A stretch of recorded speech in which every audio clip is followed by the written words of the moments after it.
আসসালামু আলাইকুম ওয়া রাহমাতুল্লাহ।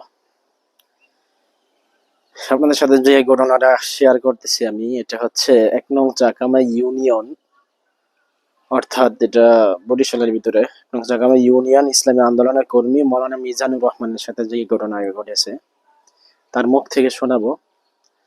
তার আগে একটু কথা বলে নিই।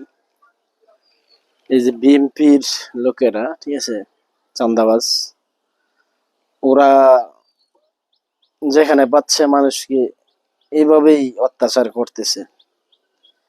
আপনি জেনে শুনে বুঝে চোখের সামনে দেখতেছেন, তারপরও যদি আগামীতে তাদেরকে আপনি রায় দেন বা ভোট দেন, তাহলে আপনার কপালে যে কি দুর্দশা আছে আল্লাহ তাআলা ছাড়া কেউ জানে না। তার কথাগুলো শুনি আগে, তারপর আরো কিছু কথা বলতেছি। আমি সকালবেলা 11টার দিকে বাড়ি থেকে নামছি। মা অসুস্থ দীর্ঘ 24 দিন পর্যন্ত, তার জন্য ঔষধ নেব। কলাপাড়া ফাতেমা মেডিকেলের সামনে গেছি। ওখান থেকে মুক্তার মের্দার ছেলে কাজল মের্দা, সে আমাকে ধরছে, আপনার নাম কি মিজান? কই জি। ওরা বলছে যে আপনি চরমনাইল দর খেলেন? জি। আপনার সাথে কথা আছে। কি কথা? কাহা এদিকে আসেন। এইটা বললে আমার বলে ওই দোকানে লান, ওই দোকানে বসে কথা হইবে। আমি সরল মনে তার সাথে দোকানের দিকে চলে গেছি। যাওয়ার পরে দোকানের ভিতরে আসেন, কথা হইবে। দোকান ভিতরে গেছি বাড়ি 3-4টে আরও পোলাফান শক্তিশালী মোটা মোটা, তাদেরকে বলে লাঠি এনো। তাহলে দোকানের ঝাপের যে 4 হিরে যে রুয়া, এটা দ্বারা উনি পিঠানো শুরু করে, আর 2-3 জন আমারে 2 হাত ধরে বসে। আমার বাম সিনেমার উপরে অন্তত 15টার উপর পিটান দিয়েছে বাম সিনে, আর বাম রান হাঁটু এটা হচ্ছে অন্তত 10-12টা পিটান দিয়েছে।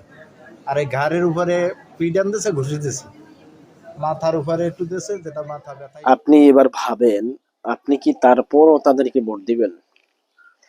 যদি তারপরও দেন অন্ধের মতো বিশ্বাস করে, তাহলে আপনি মনে রাখবেন আগামীতে আজকে যেমন মাওলানা মিজানুর রহমান বলে ইসলামী আন্দোলনের কর্মী, তার উপর ঝাঁপিয়ে পড়েছে তারা, আগামীতে আপনাকে ঘরেও থাকতে দিবে না। তাকে তারা কি করেছে, দোকানের, উনি যাইতেছিল রাস্তা দিয়ে, ওনাকে দোকানে নিয়ে তারপর ওনাকে টর্চারিং করেছে। এই যে হাত হাত ভেঙে দিয়েছে, অনেক অত্যাচার করছে মোটামুটি, যা দেখলাম ভিডিওটাতে, আপনারা দেখলেন। সুতরাং এর থেকে আপনাদেরকে শিক্ষা নিতে হবে যে আগামীতে যেন আর কোনো স্বৈরাচার বা আর কোনো ইসলাম বিরোধী শক্তি ক্ষমতায় না আসতে পারে। ইসলামপন্থীদেরকে বলতেছি অন্তত পক্ষে, আপনারা ইসলামের হয়ে কাজ করেন। একবার শুধু দেখেন যে তারা কি করতে পারে। দেখছি তো আমরা আমরা আমার লাইফে আমি দেখে ফেলছি, বিএনপি আমল দেখেছি, আওয়ামী লীগ আমল, আর আমার বাবারা দেখেছেন, বাবা চাচারা দেখেছেন এরশাদের আমল। সুতরাং সবকিছুই তো দেখা হলো, এবার একটু ইসলামী রাষ্ট্র বা ইসলামপন্থীদেরকে একটু দেখি যে তারা কিভাবে রাষ্ট্র চালায়।